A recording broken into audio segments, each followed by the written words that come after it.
फरवरी 2025। Ajmer Udaipur highway पर एक गाड़ी अचानक डिवाइडर पार कर जाती है। 8 लोग मौके पर ही मर जाते हैं। पुलिस की फाइल में इसे लॉस ऑफ कंट्रोल लिखा जाता है, लेकिन दूदू गांव के लोग जानते हैं कि उस रात असल में क्या हुआ था। वो उस हाईवे को खून मांगने वाला रास्ता कहते हैं। अगर आप कभी रात के वक्त NH79 से गुजर रहे हो और आपको अपनी कार के अंदर से किसी नवजात बच्चे की रोने की आवाज आए, तो भूलकर भी अपने रियर व्यू मिरर में मत देखना, क्योंकि जो पीछे बैठा है वो आपसे लिफ्ट नहीं, आपकी जान मांग रहा है। समीर एक NGO के लिए काम करता था। उसका काम था राजस्थान के दूर दराज इलाकों में हो रहे बाल विवाह यानी चाइल्ड मैरिजेस का डेटा जमा करना और उन्हें रोकना। उस रात वो जयपुर से उदयपुर जा रहा था। रात के करीब 11 बज रहे थे। हाईवे बिल्कुल सुनसान था और दूर दूर तक कोई भी व्हीकल नहीं था। सिर्फ समीर की कार के टायरों की आवाज और AC की हल्की सी हमिंग सुनाई दे रही थी। समीर बहुत थका हुआ था। उसकी आंखें भारी हो रही थी। दिन भर की मेहनत के बाद वो बस किसी तरह अपने होटल पहुंचना चाहता था। उसने दूधू गांव के पास एक छोटे से ढाबे पर अपनी गाड़ी रोकी, जहां पर सिर्फ एक बुजुर्ग आदमी चाय बना रहा था। ढाबे के आसपास घना अंधेरा था। समीर ने एक तेज चाय मांगी। चाय पीते हुए ढाबे वाले ने समीर की गाड़ी की तरफ देखा और बहुत ही अजीब नजरों से उसको घूरने लगा। वो बोला, साहब अकेले हो? आगे का रास्ता रात में तय मत करो, यही खटिया पर सो जाओ, सुबह थोड़ी रोशनी होने पर चले जाना। समीर हंसा और बोला, अरे चाचा, मुझे भूतों से खौफ नहीं आता, मैं ये सब में नहीं मानता, मुझे सुबह जल्दी मीटिंग में पहुंचना है। ढाबे वाले के चेहरे पर कोई हंसी नहीं थी। उसने बहुत ही गंभीर आवाज में बोला, भूतों से तो कोई भी बच जाए साहब, लेकिन एक माँ के इंतकाम से कैसे बचोगे? पिछले महीने ही एक परिवार की कार उस ही गिदानी टर्न पे पलट गई थी। सब मारे गए। पुलिस कहती है कि उनको नींद आ गई होगी, लेकिन हम तो जानते हैं ना कि सच क्या है। समीर ने चाय का गिलास नीचे रखा। क्या मतलब है तुम्हारा? ढाबे वाले ने पास आकर धीमी आवाज में कहा, अगर रास्ते में तुम्हें कोई औरत हाथ दे जिसके हाथ में कोई गठरी हो, तो गाड़ी मत रोकना। और अगर कार के अंदर से रोने की आवाज आए, तो बस अपना म्यूजिक तेज कर देना। अपनी आंखें कुछ भी हो जाए सामने रखना, पीछे मत देखना। समीर ने पैसे दिए और कार में बैठ गया। उसे लगा कि ये सब मुसाफिरों को डराने के लिए की गई बातें हैं। समीर ढाबे से निकल गया। रात के 12 बज चुके थे। गिदानी टर्न के पास पहुंचते ही अचानक गाड़ी का तापमान गिरने लगा। समीर को लगा कि उसकी गाड़ी के हीटर में कोई खराबी आ गई है। उसने हीटर को वापस ऑफ करके ऑन किया, लेकिन ठंड कम होने के बजाय और तेज हो गई। इतनी ठंड कि उसके मुंह से भाप निकलने लगी। कार के शीशों पर धुंध जमने लगी थी। तभी एक आवाज आई, बहुत धीमी, जैसे कोई नवजात बच्ची रो रही हो। समीर ने खुद को समझाया, शायद रेडियो पर कोई इंटरफेरेंस है। उसने रेडियो को बंद कर दिया, लेकिन आवाज बंद नहीं हुई। वो आवाज बाहर से नहीं, कार की पिछली सीट से ही आ रही थी। समीर ने सोचा, नहीं, ये मेरी थकान है। मैं दिन भर बाल विवाह के केस देखता हूँ, इसलिए मेरे दिमाग में बच्चों के रोने की आवाज गूंज रही है। मुझे बस फोकस करना चाहिए। उसने आवाज को इग्नोर करने की कोशिश की।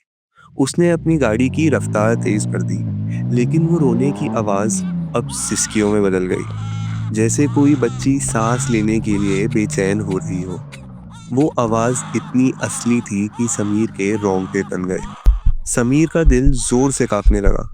उसने खुद से कहा, पीछे मत देखना, बस सामने देखो। तभी गाड़ी की बाएं तरफ के शीशे पर बाहर से किसी ने जोर से हाथ मारा। समीर की रूह कांप गई। गाड़ी 100 किलोमीटर प्रति घंटे की रफ्तार पर थी। बाहर कोई कैसे हो सकता है?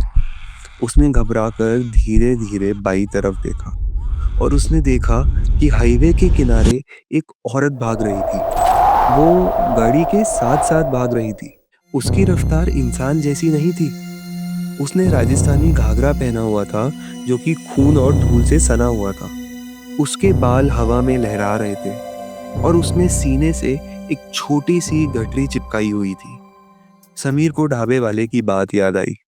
कोई औरत हाथ दे जिसके हाथ में गठरी हो तो गाड़ी मत रोकना। समीर ने एक्सेलरेटर पूरी ताकत से दबा दिया। गाड़ी की स्पीड 120 के पार हो गई। वो औरत पीछे रह गई और अंधेरे में गायब हो गई। समीर की सांसें फूल रही थी। उसने सोचा कि वो बच चुका था। लेकिन ये NH-79 का वो सच है जो पुलिस की फाइलों में कभी दर्ज नहीं होता। ये कहानी आज की नहीं है। ये कहानी उस वक्त की है जब दूदू गांव में एक भयानक जुर्म हुआ था। सालों पहले इसी गांव में एक माँ अपनी 5 दिन की बच्ची को बचाने के लिए भागी थी। असल में गांव वाले उस 5 दिन की बच्ची का विवाह एक 3 साल के बालक से कर रहे थे। वो माँ अपनी बच्ची को लेकर रात के अंधेरे में हाईवे की तरफ भागी ताकि किसी गुजरते हुए वाहन से मदद मांग सके। वो रात भी बिल्कुल आज जैसी ही थी, सुनसान और ठंडी। वो माँ हाईवे के किनारे रुककर हर गुजरती कार को हाथ दे रही थी। वो रो रही थी, मदद की भीख मांग रही थी, लेकिन किसी ने अपनी गाड़ी नहीं रोकी। तभी तेज रफ्तार से आते एक ट्रक ने उन दोनों को कुचल दिया। उस माँ की मौत एक भयानक बेचैनी में हुई थी। उसका आखिरी ख्याल यही रहा होगा कि कोई उसकी बच्ची को बचा ले। वो आज भी अपनी बच्ची को बचाने के लिए हर गुजरती हुई गाड़ी में पनाह मांगती है। वो हाईवे पर भागती है। वो कार का दरवाजा पीटने लगती है और जब कोई दरवाजा नहीं खोलता तो वो खुद अंदर आ जाती है। समीर को ये सब नहीं पता था। उसे लग रहा था कि उसने उस औरत को बहुत पीछे कर दिया है। कार की रफ्तार अब 110 पर थी। सामने का रास्ता बिल्कुल सीधा था, लेकिन गाड़ी के अंदर का माहौल अब पूरी तरह से बदल चुका था। समीर को महसूस हो रहा था कि गाड़ी भारी हो गई है, जैसे इंजन पर थोड़ा ज्यादा दबाव आ रहा हो। गाड़ी की हेडलाइट्स भी अचानक से टिमटिमाने लगी। समीर ने अपनी स्पीड कम करने की कोशिश की, लेकिन अब ब्रेक्स भी काम नहीं कर रहे थे। समीर की कार तेजी से आगे जा रही थी। बाहर बिल्कुल सन्नाटा था। तभी कार के अंदर डामर और खून की तेज सी बदबू फैलने लगी। समीर का गला सूख गया। ये बदबू इतनी तेज थी कि उसको उल्टी आने लगी। ये वैसी ही बदबू थी जैसी किसी भयानक एक्सीडेंट की जगह पर आती है। उसे महसूस हुआ कि पिछली सीट पर कोई है। बच्ची की रोने की आवाज अब बहुत तेज हो गई थी। वो आवाज समीर के कानों को चीर रही थी। अब वो सिर्फ रोना नहीं था, वो एक भयानक चीख बन चुकी थी। ढाबे वाले ने कहा था, पीछे मत देखना। समीर ने अपनी आंखें सामने रास्ते पर जमा दी। वो कांप रहा था और उसके हाथ स्टीयरिंग पर पसीने से भीग चुके थे। लेकिन इंसान की फितरत होती है ना, जो मना किया जाए वो वही करता है। समीर की नजर बेबस होकर रियर व्यू मिरर की तरफ उठी। मिरर में वो औरत पिछली सीट पर बैठी थी। उसका चेहरा खून से सना था। उसकी आंखें खौफ से फटी हुई थी। वो समीर को नहीं देख रही थी, वो अपनी बच्ची को देख रही थी जो अब शांत थी। और फिर उस औरत ने अपने खून से सना हाथ आगे किया और समीर के कंधे को थाम लिया। उसका हाथ बर्फ जैसा ठंडा था। समीर की चीख निकल गई और गाड़ी का स्टीयरिंग हाथ से छूट गया। गाड़ी जोर से लहराई और टायरों की भयानक आवाज ने रात का सन्नाटा चीर दिया। समीर ने पूरी ताकत लगा दी अपने ब्रेक्स लगाने में, लेकिन उसकी गाड़ी उसके कंट्रोल में नहीं थी। वो औरत समीर के कान के पास आकर फुसफुसाई, एक ऐसी आवाज में जो शायद किसी इंसान की हो ही नहीं सकती थी। अगर आप भी कभी रात में हाईवे पर सफर करते हैं तो इस चैनल को सब्सक्राइब करें, क्योंकि हर रास्ते का एक खौफनाक सच होता है।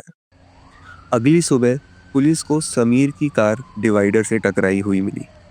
कार का आगे का हिस्सा पूरी तरह से तबाह हो चुका था। लेकिन हैरानी की बात ये थी कि समीर जिंदा था। वो गहरे सदमे में था।